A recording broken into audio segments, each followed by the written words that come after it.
Salam Kudus. Jumpa lagi dengan saya di channel ini. Kita akan belajar tentang kebenaran firman Tuhan. Topik yang akan dibahas sore hari ini tentang pengampunan. Sebelum kita berbicara lebih jauh tentang pengampunan, kita harus tahu dulu apa tujuan Yesus datang ke dunia ini. Di dalam 1 Timotius 1 ayat yang ke-15 dikatakan, Kristus Yesus datang ke dunia untuk menyelamatkan orang berdosa. Dan di antara mereka, akulah yang paling berdosa. Yesus ingin menyelamatkan orang berdosa. Karena di dalam Roma 6 ayat yang ke-23a dikatakan, upah dosa adalah maut. Bagaimana cara Yesus menyelamatkan dosa kita? Cara penyelamatan dosa kita oleh Yesus melalui penyalibannya di atas kayu salib. Darah Yesus yang tercurah itulah yang menghapus dosa saudara dan saya. Di dalam 1 Petrus 2 ayat yang ke-24a dikatakan, Ia sendiri telah memikul dosa kita di dalam tubuhnya di kayu salib, supaya kita yang telah mati terhadap dosa, hidup untuk kebenaran. Jadi darah Yesuslah yang menghapus dosa kita, dosa saudara dan saya. Di dalam Ibrani 9 ayat yang ke-22 dikatakan, dan hampir segala sesuatu disucikan menurut hukum Taurat dengan darah, dan tanpa penumpahan darah tidak ada pengampunan. Darah Yesus hanya tercurah satu kali saja. Demikian pula Kristus hanya satu kali saja mengorbankan dirinya untuk menanggung dosa banyak orang. Dosa saudara dan saya. Ibrani 9 ayat yang ke-28. Banyak pertanyaan yang muncul. Berapa banyak dosa yang dihapus oleh Yesus? Di dalam 1 Yohanes 3 ayat yang ke-5. Dan kamu tahu bahwa Ia telah menyatakan dirinya supaya Ia menghapus segala dosa, dan di dalam Dia tidak ada dosa.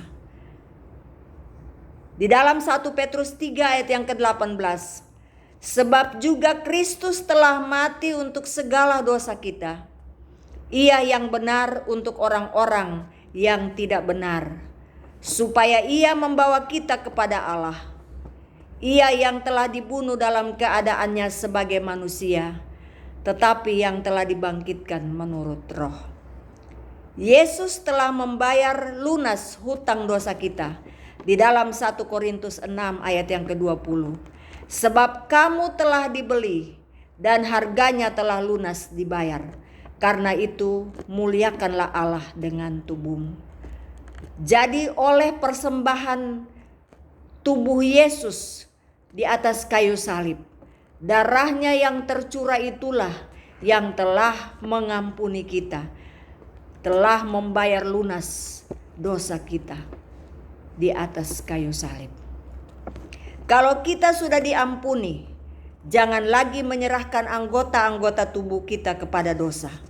Roma 6 ayat 13 mengatakan, dan janganlah kamu menyerahkan anggota-anggota tubuhmu kepada dosa untuk dipakai sebagai senjata-senjata kelaliman, tetapi serahkanlah dirimu kepada Allah sebagai orang-orang yang dahulu mati, tetapi yang sekarang hidup, dan serahkanlah anggota-anggota tubuhmu kepada Allah untuk menjadi senjata-senjata kebenaran.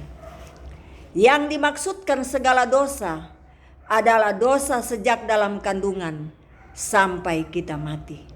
Di dalam Mazmur 51 ayat yang ke-7 dikatakan, sesungguhnya dalam kesalahan aku diperanakan, dalam dosa aku dikandung ibuku. Kalau segala dosa kita sudah dihapus oleh Yesus di kayu salib, perlukah kita minta ampun? Ketika kita melakukan dosa, Alkitab mengajarkan kepada kita di dalam 1 Yohanes 1 ayat 9, jika kita mengaku dosa kita, maka Ia adalah setia dan adil, sehingga Ia akan menyucikan kita dari segala kejahatan. Di dalam 1 Imamat 26 ayat yang ke-40, Tetapi bila mereka mengakui kesalahan mereka dan kesalahan nenek moyang mereka dalam hal berubah setia yang dilakukan mereka terhadap aku, dan mengakui juga bahwa hidup mereka bertentangan dengan Aku.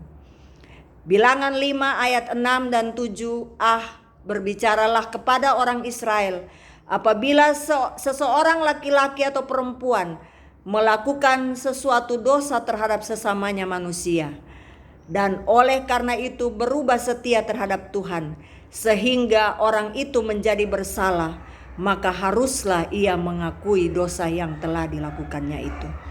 Amsal 28 ayat 13 juga mengatakan, siapa menyembunyikan pelanggarannya tidak akan beruntung, tetapi siapa mengakuinya dan meninggalkannya, ia akan disayangi.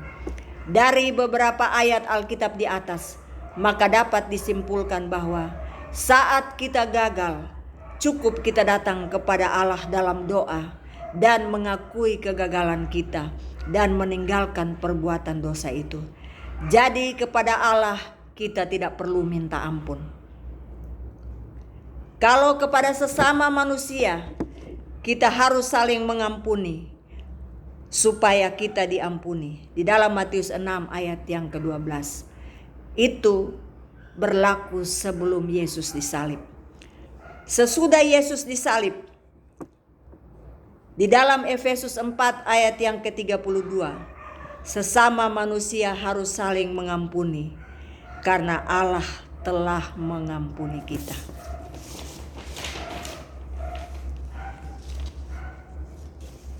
Dari uraian di atas dapat disimpulkan bahwa Yesus telah mengampuni segala dosa kita. Jadi ketika kita bersalah, kita tidak perlu datang untuk minta ampun kepada Yesus. Cukup kita mengakui dan meninggalkan perbuatan dosa kita. 1 Petrus 3 ayat 18. Hutang dosa kita sudah dibayar lunas oleh persembahan tubuh Yesus di atas kayu salib. 1 Korintus 6 ayatnya yang ke-20. Yesus adalah pendamai untuk segala dosa kita, dan bukan untuk dosa kita saja, tetapi untuk dosa seluruh dunia. 1 Yohanes 2 ayat yang kedua. Terima kasih. Tuhan Yesus memberkati. Salam kudus.